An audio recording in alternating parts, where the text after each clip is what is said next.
जय गुरु जी। शुक्राना गुरु जी। सारी संगत को जय गुरु जी। संगत जी, आज मैं आप सबको 22वीं अष्टपदी के पहले पद के बारे में बताऊंगी। इस अष्टपदी में गुरु साहिब जी ने प्रभु के बारे में बताया है कि वो कहाँ है और कैसे सब जगह बसे हुए हैं, और साथ में समझाते हैं कि जो मन एक से एक होता है वे परमात्मा का किस तरह दर्शन कर पाता है और कैसे कैसे गुण उसे प्राप्त होते हैं। तो इस अष्टपदी को गुरु साहिब जी की मेहर से समझने की कोशिश करते हैं। तो सबसे पहले श्लोक पढ़ते हैं, उसके बाद अष्टपदी। श्लोक। जिया जंत के ठाकुरा आपे वरतन हार, नानक एको पर श्रिया दूजा कहे दृष्टार। हे जीव जंतुओं के पालनहार परमेश्वर, हे जगत के ठाकुर, आप स्वयं ही सर्वव्यापक हैं। हर जगह आप ही आप हैं। संगत जी, ये सारा जगत एक से ही बना है। जैसे वेद से पेड़ बना, पेड़ पर जो फल है, पत्ते हैं, वे उस एक के कारण है। यदि कोई फल खराब भी हो जाए तो वे भी उसका हिस्सा ही होते हैं। ऐसे ही ये सारा जगत एक से ही बना है और एक के ही अंदर हम सब बसे हैं। चाहे हम भले हैं, बुरे हैं, भरे हुए हैं या खाली हैं, सब ही उसी में है। तो हे नानक, एक ईश्वर ही सर्वव्यापक है। इसके अलावा कोई दूसरा कहाँ दिखाई देता है। वे एक ही हर जगह फैला हुआ है। उस एक के सिवा और कोई नहीं। अष्टपदी। आप कथे आप सुनने हार, आप है एक, आप विस्तार। जैसे कि श्लोक में गुरु साहिब जी ने समझाया कि सब कुछ उनसे शुरू हुआ और जो भी कुछ बना वे सब वे खुद ही है। यहाँ तक कि यदि कोई बोल रहा है तो भी वे आप ही ठाकुर है। यदि कोई सुन रहा है वे खुद ही है। उसी में सब कुछ हो रहा है। उन सब से बाहर कुछ भी नहीं है। वे आप ही इस जगत को बनाने वाला है, आप ही इसका विस्तार करने वाला है और आप ही इसको समेटने वाला भी है। तो इसी उपदेश को गुरु साहिब जी इसको फिर से एक बार फिर से समझाते हैं कि जात इस भावे तास 63 आए, आपन वाणे लय समाए।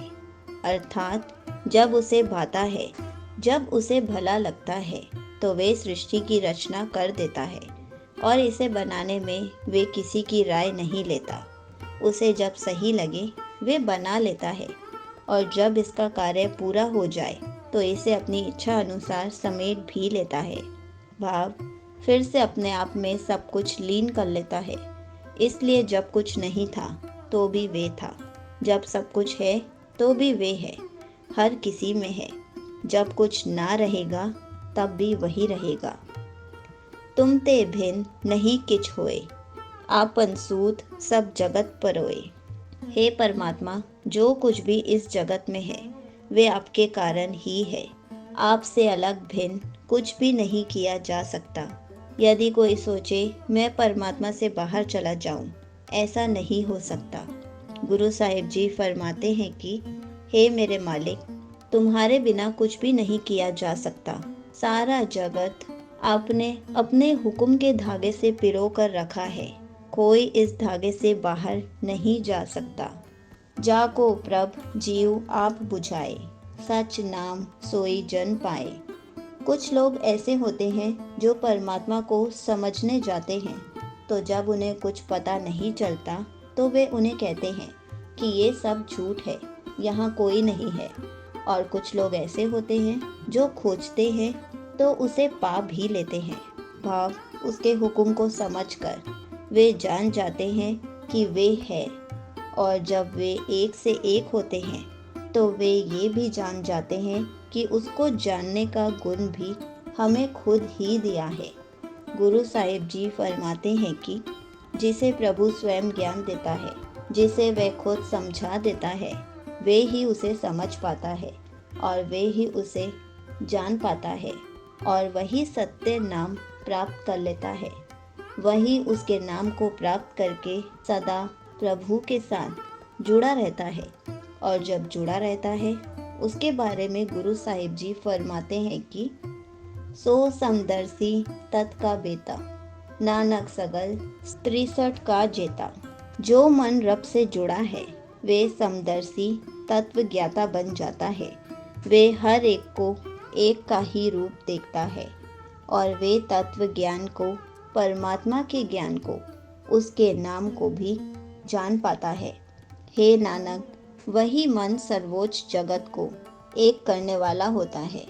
मन किस जगत को विजयी करेगा? अपने जगत को। अपने आप जीतना है, ये सबसे बड़ी जीत है। यदि खुद से हार गए तो दुनिया की कोई भी जीत मायने नहीं रखती। संगत जी, यहीं पर 22वीं अष्टपदी का पहला पद समाप्त होता है। जय गुरु जी। शुक्राना गुरु जी।